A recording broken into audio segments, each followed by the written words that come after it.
السلام عليكم ورحمة الله وبركاته حبايبنا طلاب تانية إعدادي. أنا مستر محمد الأزاز أو تقدر تقول أخوك مستر محمد الأزاز وأنت في تانية إعدادي، والنهاردة معانا الوحدة السابعة.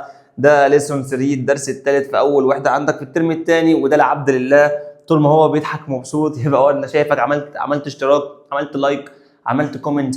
بس بشوف ناس بتتفرج ومش عامله اشتراك. اهم حاجه تعمل اشتراك. ليه بقى؟ لان انا بتعب في التصوير ده والله وربنا يعلم، وما دفعكش جنيه ولا منصه ولا درس ولا الكلام ده كله، فانت بتقدرني بحاجه اسمها تعمل اشتراك. من غير ما اطول عليك نبدا بسم الله الرحمن الرحيم. اقول لك على حاجه، لو عجبك يا اخي، لو عجبك بس بعمل اشتراك، ما عجبكش خلاص ما تعملش. طيب بسم الله الرحمن الرحيم. عندنا الليسون النهارده بيتكلم عن حاجه اسمها staying organized with a school timetable. يعني ايه يا مستر؟ يعني ازاي تفضل انسان منظم بجدول المواعيد المدرسي اللي انت هتظبطه لنفسك. طيب عندنا الكلمات عشان اعرفك ان انا بقرا التعليقات. حد كتب لي في التعليقات قال لي يا مستر اقرا بالراحه، فانا هقرا لك النهارده بالراحه خالص، وهنقرا كتير ونقرا كل الكلمات. بس اهم حاجه الاشتراك واللايك وتشهرني وسط اصحابك. قول يا عم في مستر الأزاز يا عم. الكلمه دي اسمها smoothly. اوكي، معناها بسلاسه وبسهوله. عارف انت لما تيجي مثلا ايه تقطع، ماسك المنشار وبتقطع اللي بتاعه وتقطع معاك بسهوله، كلمه بسهوله دي اسمها smoothly. مثلا كلمه period ديت لها معاني كتير، تمشي بمعنى حصه وفتره او وقت او ايا كان، يعني اسمها period. دي اسمها organized معناها منظم. طيب الاي والدي والجي دي معناها صفه. طيب والان دي اختصار نون اللي هي اسم، والحرف الفي ده اختصار حاجه اسمها فعل verb. تمام. طيب دي اسمها effectively ودي اسمها manage. دي اسمها fair، بتمشي بمعنى معرض وتمشي بمعنى عادل. اوكي. طيب self control يعني تتحكم في نفسك. عارف انت لما حد يضايقك ومش عارف، عادي براحتك، المشكله ده اسمه سيلف كنترول. طيب دي اسمها تايم تيبل ودي اسمها responsibility. اوكي. طيب نخش على باقي الكلمات. دي اسمها الحركه اللي هي movement. كلمه بحكمه. طيب خلينا نعرف الاول ان الكلمه ديت اسمها wise يعني حكيم يعني wise. اوكي. طيب الحكمة نفسها اسمها ويزلي، مش وايزلي، اسمها ويزلي. ده اسمه لاب ده اختصار كلمة معمل اللي هو لابوراتوري. خلاص، كتاب او دفتر المعمل، كتاب العلوم يعني، اسمه لاب بوك. اوكي. دي اسمها برش. ينتج يعني بروديوس. كافن يعني enough. الجي اتش هنا هنطقها اف، هقول عليها enough. احداث اللي هي الايفنتس دي اسمها سبورتس داي. ده البريك اللي هو الفسحه بتاعتنا، اسمها سبيشال. ماشي. السي اي اي هنطقها شين، بس مش هقول سبيشال ولا هقول سوشيال ميديا، اسمها سوشيال ميديا. وسبيشال تشينج، ودي اسمها لتر. طيب عندنا حاجه اسمها الديفينيشنز ديت، انا مش عارف انت بتستخدمها ولا بتسيبها، بس شوف يا ابني اخوك العزاز هيقول لك حاجه واحده بس، ان التعريفات ديت مهمه جدا. هتقول لي فيها مستر واحنا بنحل كمان شويه هتعرف، فانت لو ركزت معايا هتحل في ثانيه. الكلمه اللي اسمها البيريود ديت قال لك افيكسد معناها ثابت. يا مستر هو مش فيكس يعني يصلح؟ فيكسد يعني اصلح او ثابت. قال لك فيكسد تايم وقت ثابت في السكول تايم تيبل، في جدول المدرسه، في جدول مواعيد المدرسه. during يعني اثناء، هنا كده which specific subject ماده بقى معينه او نشاط is taught. اوكي. قال لك بعدها smoothly اللي هي بسلاسه بتساوي حاجه اسمها، ايوه اقرا دي كده، easily اللي هي بسهوله. خلاص. طيب نكمل كده يلا. قال لك يا باشا عندك حاجه اسمها ايه بقى؟ قال لك سموثلي ديت جايه في الحل كتير. قال لك ان انت تكون هادئ، وكلمه كام مش كالم. عارف مسلسل المزاريطه اللي هو الكبير قوي، كان في واحد اسمه جوني كان بيتضايق بيعمل ازاي؟ كام داون جوني، هو ده كان بيقول كام. دي اسمها ايزي يعني سهل، ودي اسمها ريجولار بطريقه منتظمه واعي. organize يعني يرتب او ينظم، قال لك اللي انت بلان تخطط او arrange ترتب الاشياء in order في ترتيب معين. effectively يعني بفاعليه، قال لك بالطريقه اللي work بتشتغل بقى كويس جدا وبتنتج بقى نتائج، بتطلع نتائج كويسه يعني. قال لك manage يعني يدير، قال لك اللي انت كنترول تتحكم، يبقى لما تشوف كنترول يبقى الاجابه manage. دايركت يعني حاجه مباشره، يعني ايه تتحكم في حاجه بتخليها ناجحه. مستر وانا بستفيد من القصه دي كلها، انت بس بتعرف معناهم عشان لما تشوف مثلا السؤال في الاخطر بيقول لك ان اكام ايزي ان هتختار على طول ايه سموثلي. شكرا. نكمل يلا. عندك حاجه اسمها run تمشي بمعنى يعمل او يجري او يدير. خلاص اعرف عن نفسك يعني. طيب نكمل كده. قال لك run smoothly follow the timetable دي اسمها manage the time make sure learn effectively. طيب نيجي هنا اول كلمه اسمها smoothly جايه في الحل، بيقول لك عايز المرادف بتاعها هتقول لي بسهوله اللي هو easily، ودي اسمها roughly يبقى الجي اتش بنطها ممتاز اف. طيب دي اسمها organize يعني ينظم او يرتب، بتساوي arrange يعني يرتب، وعكسها اللي هي mess up واحد برتب على حاجه واحد يجي يطيرهم يبقى كده mess up. اوكي دي اسمها effectively successfully ineffectively. طيب دي اسمها manage يعني يدير، بتساوي حاجه اسمها handle control mishandle. طيب دي اسمها special بتساوي حاجه اسمها unique يعني مميز، unusual وordinary ونورمال. مستر هو الحاجات دي مهمه، انا عارف ان في مدرسين ما بيهتموش بيهم وبيسيبك من غير ما تسمعهم عليه، بس انا عندي بسمعهم للعيال بالحرف ليه؟ لما تخش الثانوي هتفهم كلامي ده. يا مستر مش فاهم حبيبي، انت بالكلمات دي بتبقى باشا في الثانوي، بتبقى باشا حاطط رجل على رجل قدام الطلبه. ليه؟ خلاص ممتاز. اورجنايز يعني يرتب، لو حطيت لها اي دي بقت مرتب، بقت ايه؟ كلمه كانت في الاول فعل كانت ينظم يعني اورجنايز، بعد ما حطيت لها اي دي بقت صفه مرتب. طيب وايز يعني حكيم، كانت ايه؟ قال لك كانت صفه حكيم، حطيت لها ال واي بتخلي الكلمه ظرف. طيب افكتيف يعني فعال، كانت صفه، لما حطيت لها ال واي اي حاجه فيها ال واي ماشي، بس استنى هنا كده فاعليه، قال لك اي حاجه فيها ال واي بقت ايه؟ بتبقى ظرف. طيب ريسبونسبل يعني مسؤول. خلاص طيب responsibility قال لك هنا مسؤوليه بقت اسم. طيب السيلف كنترول، كلمه سيلف بتدي معنى ذاتي، ان بتدي العكس، لس بتدي العكس برضو. شكرا. طيب الافعال ديت عندك حاجه اسمها run ran run bring brought teach taught مش توت لا taught brought. حاول تفتح الكلمه حاول تفتحها على قد ما تقدر يعني.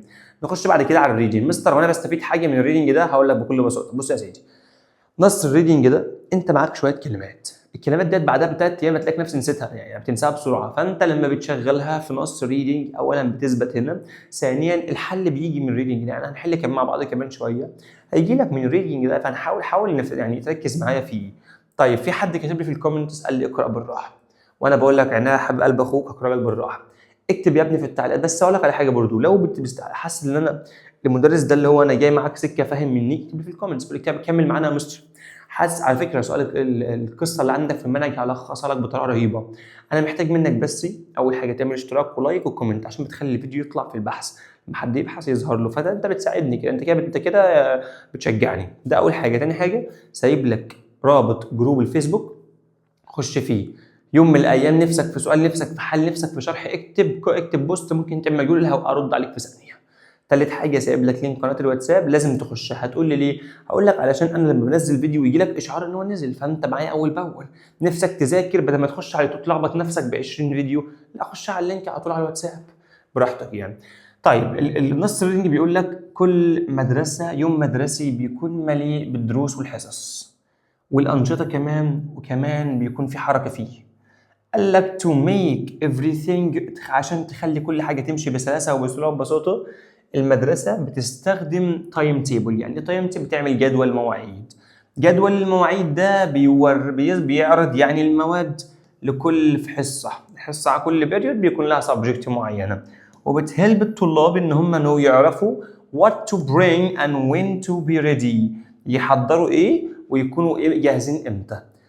ان انت يكون عندك تايم تيبل ديت حاجه مهمه، بتخلي الطلاب ينظموا وبيساعدهم ان هم يرتبوا التايم بتاعهم بويزلي بحكمه. طيب على سبيل المثال، خد مثال، هات مثال. if you have science first، لو انت عندك حصه ساينس علوم اول حاجه، فانت بتجهز دفتر المعمل اللي هو كراسه العلوم، يعني اللي هو اللاب بوك، والكوت المعطف بتاعك عليها. بننزل المعمل، بننزل المعمل اصلا يعني.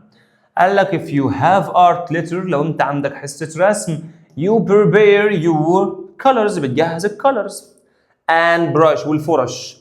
قال يعني احنا في حصه الرسم بنطلع الفرشه والقلم، ده احنا كنا بنقعد ناكل فيها. التيتشرز المدرسين بيتبعوا التايم تيبل. حتى انا كمدرس، سلام عليكم مدير مدرسه، انا عندي النهارده ابص في الجدول يا استاذ، ابص اشوف الجدول بتاعي. so every subject، كل subject ماده عندك get enough time، تاخد وقتها.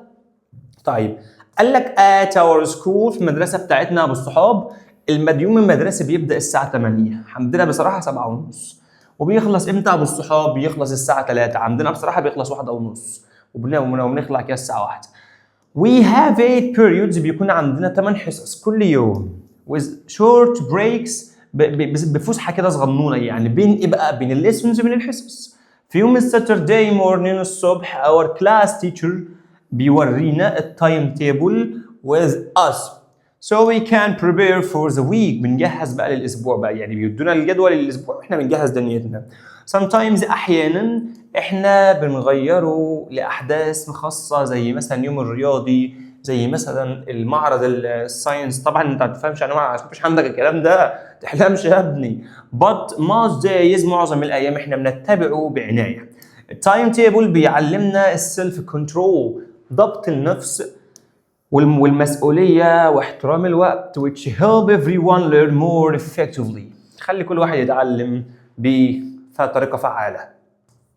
مستر انا ما بعرفش احل. بص، في قبل ما نيجي نحل عندك حاجه اسمها الجنرال نوتس ديت، انا هنصحك نصيحه اقول لك مهمه وبتيجي لنا في امتحانات، عايز تسيبها براحتك. ايه الفرق يا مستر بين السيلف كنترول والسيلف ديسبلاين؟ الفرق بينهم يا صاحبي ان السيلف كنترول اللي فوق ديت لما واحد يضايقك ومشاعرك تتحول، يعني مثلا عمال يستفزني، فانا انسان يعني بص اهدى بس لو مسكته هفرتكه خلاص. طيب فانا كده المفروض في اللحظه ديت لما حد يضايقني اعمل على نفسي حاجه اسمها السيلف كنترول، اتحكم في نفسي، محدش يتحكم فيا، فدي اسمها السيلف كنترول. طيب انما السيلف سبلاين ديت قال لك معناها الانضباط الذاتي، يعني انسان ملتزم في حياته، مواعيده بقى، قواعده ومذاكرته، بيتقي ربنا في نفسه. وعود نفسك يا ابني، خلي كل حاجه في حياتك ماشيه على المسطره، مواعيد، صلاه، مذاكره، نوم، صحيان، رياضه، كده يعني، ترفيه. ده الانسان اللي بيبقى انسان سوي في حياته. يعني عندك حاجه ما بس سايبها ماشيه عايمه، رن والماضي منها ران والتصريف بتاعت رن. قال لك بتمشي بمعنى ايه بقى؟ قلتها لك من شويه في الكلمات، يجري، واحد بيدير عمل او يشغل جهاز او يستمر. طيب عندك حاجه اسمها الفير، اللي هو تمشي بمعنى معرض، وتمشي بمعنى عادل او منصف، او اشكر يعني شعره اصفر، يعني لها معاني كتير. طب مستر انا ما بعرفش احلها. مستر احل ازاي؟ بص بقى يا سيدي، العبد لله بيحل بسهوله وبذكاء. انا لو عليا انا مش في شرح هحل في ثانيه، مش علشان انا مدرس، ماشي؟ ما تقوليش عشان انت مدرس، انا الكلمات دي عليا زي ما هي عليك، بس انا بحل بذكاء. هنحل دلوقتي يا مستر، هنحل دلوقتي الناس اللي معاها كتاب المعاصر، هنحل كتاب المعاصر اهو. تعال نكبر الصفحه، محدش يقول الله اكبر. طبعا اللمبه اتفشفشت، دوست عليها الحمد لله. طبعا يعني هنحل كتاب المعاصر،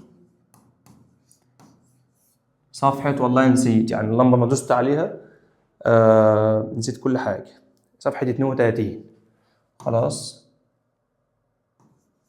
شكرا. طيب اما اجي احل دلوقتي، عندي اول جملة بتقول our school project، المشروع المدرسي بتاعنا ايه؟ went ايه thanks to، بفضل التخطيط الجيد. طيب مبدئيا بكل بساطه انت ما خدتش ولا كلمه، ما خدتش غير حاجه اسمها سموثلي، يبقى هي دي. مستر انا لا مش هحل بالطريقه دي. المشروع بتاعنا ايه؟ كان بيجري طول الترم، كان ماشي ايه؟ ببساطه ولا بصعوبه؟ بفضل التخطيط. طالما تخطيط جيد يبقى بسلاسه وبسهوله، دي معناها بغضب ودي معناها بكسل.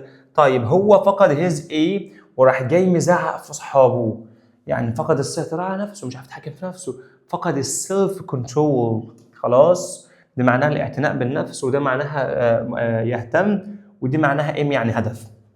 طيب ندى بتحب ان هي تخلي الاوضه بتاعتها ايه، بترتب كل حاجه في الغرفه. فهي بتخلي الاوضه بتاعتها اورجنايزد مرتبه ولا منظمه، ولا نويزي ضوضاء، ولا ديستراكتد يعني مشتته، ولا انتايدي غير مرتب. نمبر 4 بتقول اتس اور ايه ان احنا نخلي الكلاس بتاعنا نظيف. ديت لعبه ولا مسؤوليه، ولا ريجريت ندم، ولا نولج معرفه؟ لا دي مسؤوليه. طيب السؤال بيقول لك معناها ان انت تتحكم في الدايركت بشكل مباشر يعني في الحاجه successfully بنجاح. طيب فانت بص لما تشوف كنترول يبقى هناخد حاجه اسمها مانج. شكرا. يتحكم ويتحكم معناها ان اوي الطريقه اللي بتشتغل بشكل جيد وبتطلع نتائج كويسه، فدي اسمها فاعليه. سادلي بحزن، نيجاتيفلي بطريقه سلبيه، لاودلي بصوت عالي. عندك حاجه اسمها سموثلي اللي هو بسلاسه، قال لك اللي هي بسهوله ايزلي. تمام. الجمله نمبر 8 بتقول ماي سكول، في مدرستي السكول دي يوم المدرسي بيبدا 7:30 وبيخلص 2:30، فيبدا اللي هي ستارت. طيب اور تيتشر مدرسنا بيرجع لنا على التايم تيبل واحنا بنجهز. المهم قال لك بريبير يعني يحضر او يجهز، بتساوي ريدي يعني يجهز، ولا ويت ولا بويلد يغلي، وعندك حاجه اسمها انجري يعني غاضب. قال لك التايم تيبل بيساعد الطلاب ايه الوقت بتاعهم، بيساعدهم ان هم يتجاهلوا ولا يهدروا ولا يمتلك ولا يتحكم. مانج، لا يتحكم مانج. اللي بعدها السفكس قال لك ايه اللي بتطلع من ريسبونسبل. انت حافظ ريسبونسبلس ولا نس ولا ريسبونسابيلتي ولا ريسبونسابيلشن؟ لا ريسبونسابيلتي يعني مسؤوليه. طيب الجمله اللي بعدها بتقول رقم 12. طبعا احنا دلوقتي في صفحه كام؟ خليك حاضر معايا كده. صفحه، اعمل اشتراك بقى على ما اشوف صفحه كام. يا جدعان يا اخي فرحني يا اخي بعد الفيديو ده. انت يا اخي مش عايز تبقى انت عدو الفرحه. 23 ماشي، واكتب لي كلمه كده في الاخر قول لي فهمت ولا لا. طيب حل صفحه 23. عندك الجمله رقم 12. الجمله بتقول الكلمه اللي اسمها اورجنايز يعني يرتب، والكلمه اللي اسمها ينظم او يرتب، الاثنين دول ايه مرادف اللي هي سينونيم، ادفيرب يعني ظرف، ودي يعني صفه، وانتونيم يعني عكس. اورجنايزد يعني مرتب، حاجه مرتبه عكسها ان اورجنايزد. يا مستر ما ينفعش اقول ام، بص هو مش مزاجك، هي انت حافظها كده. طيب عندك حاجه اسمها مينز اللي انت تكون هادئ وبسهوله وبطريقه منظمه او بانتظام يعني، فدي حاجه اسمها سموثلي. تمام. هارد يعني صعب، ودايركت يعني بشكل مباشر. قال لك وقت محدد لحصه المدرسه، فدي احنا بنسميها حصه بيريود. ذا فيرست ايه في المدرسه بتاعتنا ان احنا دايما بتكون ساينس ديت يعني ايه ماده، فاحنا بنسميها حدث ولا كونسيرت ولا بيريود، حصه ولا بريك. لا البريك ده الفسحه ما بيكونش في الساينس. كونسيرت حفله موسيقيه، ايفنت يعني حدث. هتبقى اول حصه عندنا هي حصه الساينس. مدرسنا بيساعدنا نتعلم بكفاءه. كلمه افكتفلي بكفاءه قال لك معناها ايه؟ معناها سلبي ولا باسيف يعني مجهول، ولا هارد يعني صعب، ولا بطريقه بوزيتيف ايجابيه؟ مستر هو السر في الحل ايه؟ السر في الحل يا ابني احفظ كلمات، تخش تحل قدام اي حد ما يهمكش والله العظيم. قال لك وي شود اللي احنا نكون بولايت مؤدبين مع الكبار. كلمه دي بولايت مؤدب بتساوي ايه؟ بتساوي هيت يعني يضرب ولا يتجاهل ولا يحترم ريسبكت ولا يرفض ريفيوز؟ لا يحترم ريسبكت. قال لك اثناء اليوم الايه بنستمتع الالعاب الفريق يعني مع بعض العاب الفريق زي الفوتبول والباسكت بول. قال لك اثناء الايه اليوم الرياضي، طالما فوتبول وباسكت بول يبقى رياضه. طيب قال لك نمبر 20 قال لك هي دايما ايه شور ان اطفالها التشيلدرن بياكلوا طعام صحي. طيب احنا حافظين حاجه اسمها شور، يتاكد تك شور ولا ميك شور؟ لا ميك شور، واحفظ الحاجات دي زي ما تشغلش مخك فيها. من المهم ان انت ايه جدول مواعيد عشان تتجنب التاخير. طيب تستكشف جدول مواعيد ولا تتبع جدول المواعيد فولو. طيب وريتيرن يعني يعود، وسبورت يعني يدعم.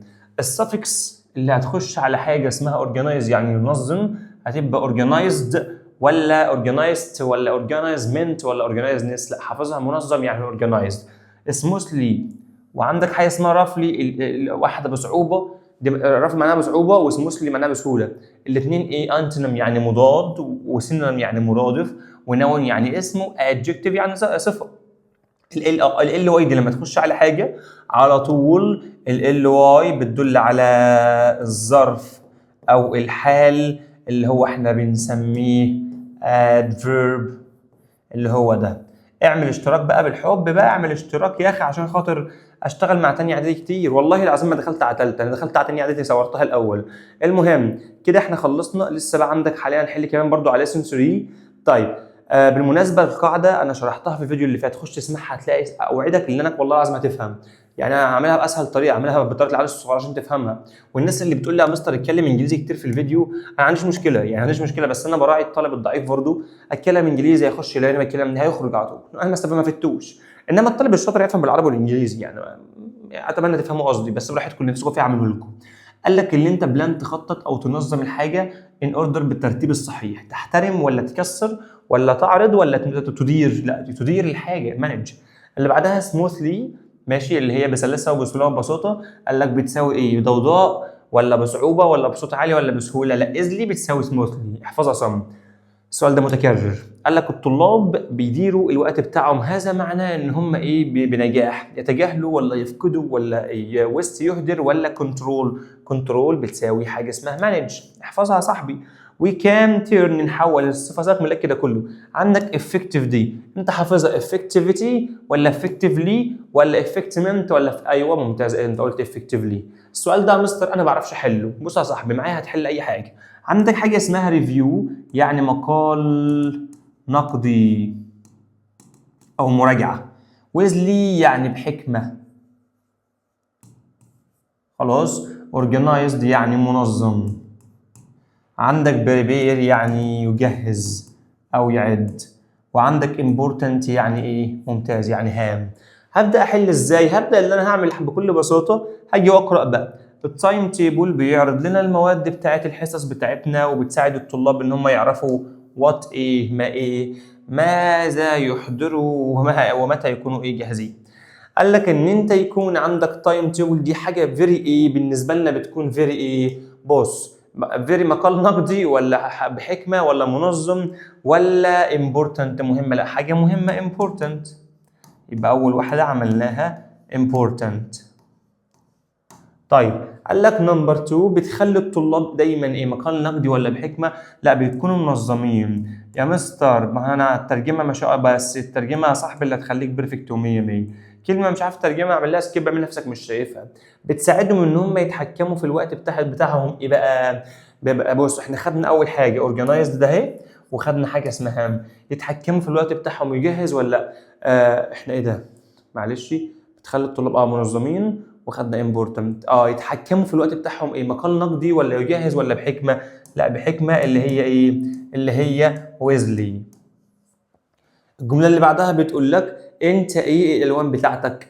احنا مقال نقدي ولا بنجهز؟ لا بنجهز اللي هي بريبير. حلته يا مستر؟ حلته في ثانيه وخلصته. يبقى الاولى امبورتنت، الثانيه اورجنايزد، الثالثه ويزلي، الرابعه بريبير. كده خلصنا 35. نخش على السؤال ده.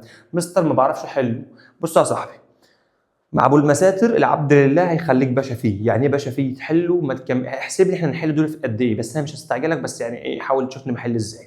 هو عايزك دونت تدي كابيتال احطها في الاول، اليو كابيتال في الاول، الاس مش كابيتال مش هتتحط في الاول، الان كابيتال تتحط في الاول. عايز احط دونت ادي القلمايه وادي السطرايه هكتب له دونت اهي.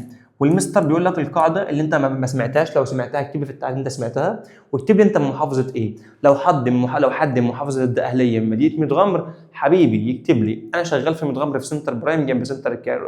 اكتب في التعليقات لازم نتقابل، لازم تكون معايا في الاوفلاين، تيجي لي السنتر هناك يا باشا افخم عليك نعمل احلى تيتوكيه مع بعض. دونت بعدها الفعل في المصدر.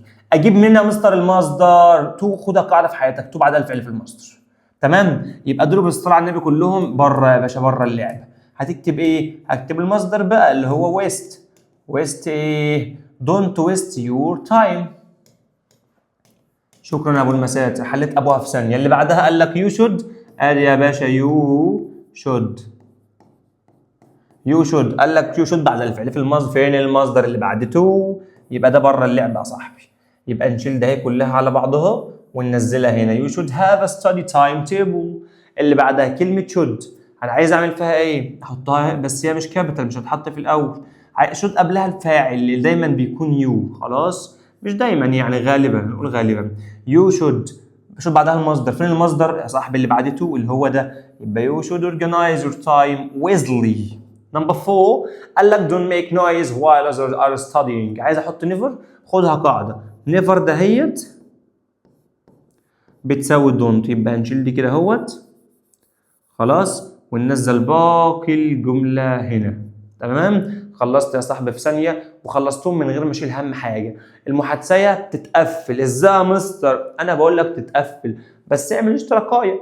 مستر ورينا يا مستر. بص يا صاحبي، حمدي ومدحت بيتكلموا عن التايم تيبل في المدرسه، فحمدي بيقول لمدحت ازيك يا ابو الصحاب عامل ايه؟ هل انت شايف ان التايم تيبل مهم؟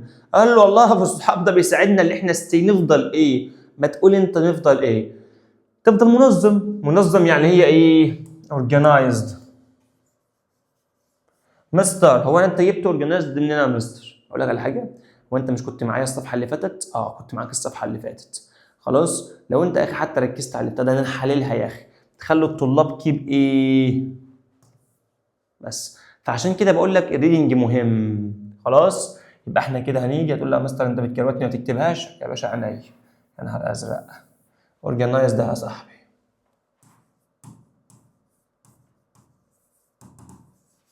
اللي بعدها قال لك does the timetable help you manage your time؟ قال لك بيساعدني اخلص الهومورك بتاعي، يبقى ماذا اقول؟ ما او ماذا اللي هي what. ماشي. اللي بعدها قال لك what might اللي ممكن يحصل لو احنا didn't ايه time table. اللي ممكن يحصل لو احنا قال لك والله احنا ممكن لو احنا ما عملناش didn't ايه، ممكن واحد هنا يقول ايه do، ممكن واحد يقول sit، ممكن واحد يقول make، ممكن واحد يقول create، ممكن واحد يقول 200 اجابه تنفع. قال لك بيساعد المدرسه ان هي رن ايه. بص قال لك احنا ممكن ننسى ان احنا نعمل الحاجات المهمه. قال لك انت صح، ده بيساعد المدرسه ان هي تدير بفاعليه effectively او wisely، كل ده ينفع. مستر لو انت هتسيب لي الباراجراف، بص يا صاحبي العبد لله ما يسيبكش. العبد لله في 2 مفاجئتين عينهم لك. اول مفاجاه القصه هعملها لك في فيديو واحد هتقفل بيها الامتحان، واسالوا بتوع ثالثه اعدادي، خشوا عندي كده على القناه ثالثه اعدادي لسه مخلصين، اسالهم ولا شوف التعليق بتاعتهم ولا شوف فيديو القصه عندي جاب كام مشاهده وكام تعليق. الناس هايصه هناك وهم مطمنين معايا فيها. فالقصه تسيبها على عبد لله، هتيجي على حاجه اسمها الباراجراف، مش هسيبك هنقذك فيه في حصه اسمها حصه مجمعه. خلاص ده كده ليسون 3. طبيعي ان انت بعد كده عندك ليسون 5 and 6 في الدرس في الفيديو اللي بعده هينزل مع ده على طول برضو. بس انا عايزك برضو تعمل حاجه حلوه خالص اللي هي ايه؟ عايزك تعمل حاجه اسمها اشتراك. تمام؟